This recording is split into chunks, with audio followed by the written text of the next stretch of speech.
ನಾವು ಹೇಗಿದ್ವಿ ಅನ್ನೋದು ಮರಿಬಾರ್ದು ಅನ್ನುವಂಥದ್ದು ಆಸೆ ಅಮ್ಮನ ತುಂಬ. ಕರೆಕ್ಟ್. ಅವರು ಚಿಕ್ಕ ವಯಸ್ಸಲ್ಲಿ ಪಾಪ ಇಬ್ಬರು ಮನೇಲಿ ಕೆಲಸಕ್ಕಿದ್ದಾಗ ಅವರು ಭಿಕ್ಷೆನೂ ಇತ್ತಿದ್ದಾರೆ, ಏನಾದರೂ ಕೊಡ್ರಿ ಅಂತಂತೇಳ್ಬಿಟ್ಟು. ಅವ್ರ ಜೀವನದಲ್ಲಿ ಪಾಪ ನನಗದೇ ಹೇಳಿದ್ರು, ನೋಡು ಅದನ್ನು ನಾವು ಮರಿಬಾರ್ದು ನೀನು ಅಂತಂತೇಳೋರು.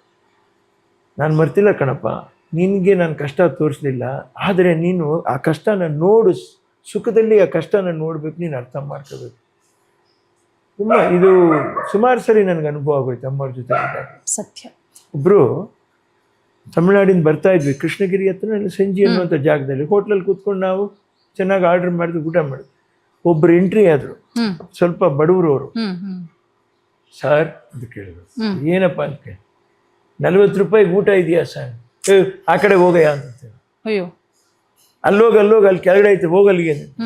ಅವನ ಮುಖ ಆ ಟೇಬಲ್ ನೋಡಿ, ಎಲ್ಲರೂ ಬೇರೆಯವ್ರು ಊಟ ಮಾಡ್ತಾ ಇರೋದು ನೋಡಿ ತಲೆ ಬಗ್ಗಿಸ್ಕೊಂಡು ಆತ ಹೋಗಿದ್ದು. ನಾನು ಎಂದೂ ನನ್ನ ಜೀವನದಲ್ಲಿ ಮರೆಯಲ್ಲ. ನಮ್ಮ ಇದು ಜೀವನ. ಆ ಯಪ್ಪ ಹೋಗೋನಕ್ಕೆ ಮುಂಚೆ ಅವನಿಗೊಂದು ಊಟ ಕೊಡಿಸ್ಬೇಕಾಗಿದ್ದು ನಿನ್ನ ಕರ್ತವ್ಯ. ಕರೆಕ್ಟ್. ಎಲ್ಲಿ ನಿನ್ನ ಕರ್ತವ್ಯ ಸ್ಟಾರ್ಟ್ ಆಗುತ್ತೆ ಅಲ್ಲಿ ಸ್ಟಾರ್ಟ್ ಆಗುತ್ತೆ. ಅವನಲ್ಲೇ ಕಣೋ ಪರಮೇಶ್ವರ ಇರೋದು.